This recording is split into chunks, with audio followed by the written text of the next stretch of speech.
My name is Lisa MacDonald. I'm a Community Development Officer here at Community Gateway and I work in the Community Empowerment team. My role is mainly to try and generate community activity out there in our local areas and make sure that our residents are having an input into the way Gateway runs its services, both here, being involved here in our policies and procedures, but also developing communities and trying to get communities interested in the areas where they live to improve their quality of life, basically.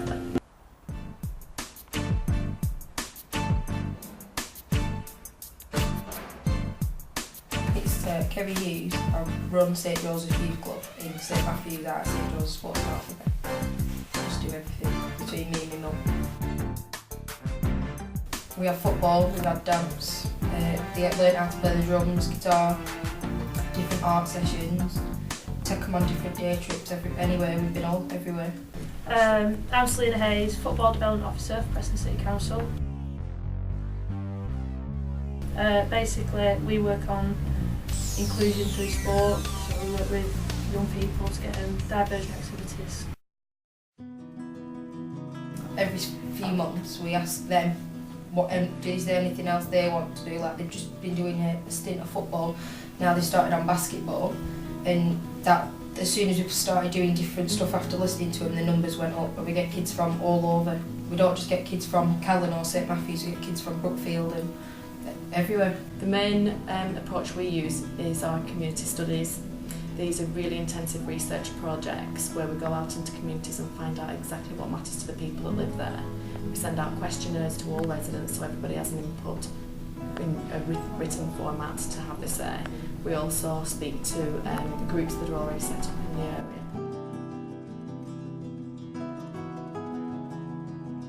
We've got our website up and running.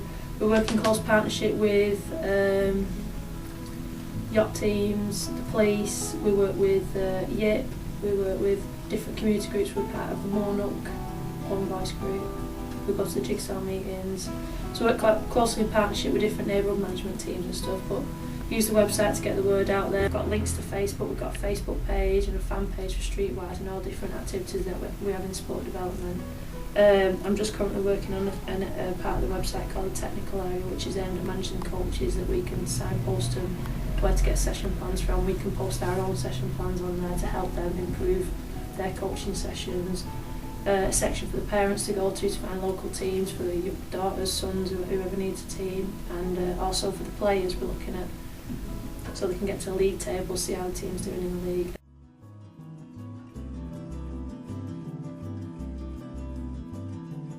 Kids they don't see them standing about as much. Well, the kids we'd get in, we don't.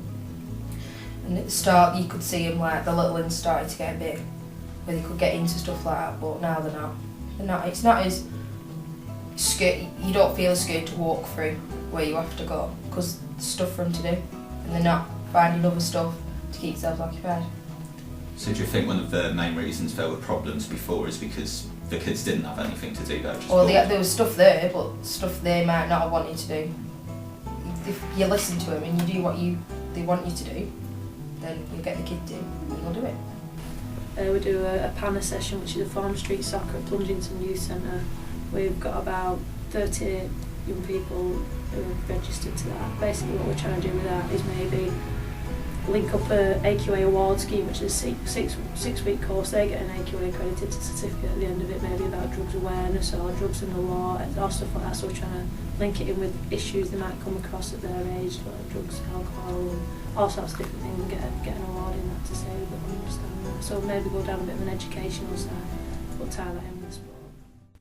I've got to say though, on the Callon estate, when you look around, there aren't massive issues that come out to you and hit you in the face. There are youth activities going on, maybe not all residents are aware of them, but there are things going on that estate to try and engage with the residents. It's just sharing that information, I think, and making everybody aware of it, and the use of YMCA, for instance, what goes on there, and just making sure that everybody's aware that it's open for everybody to get involved in.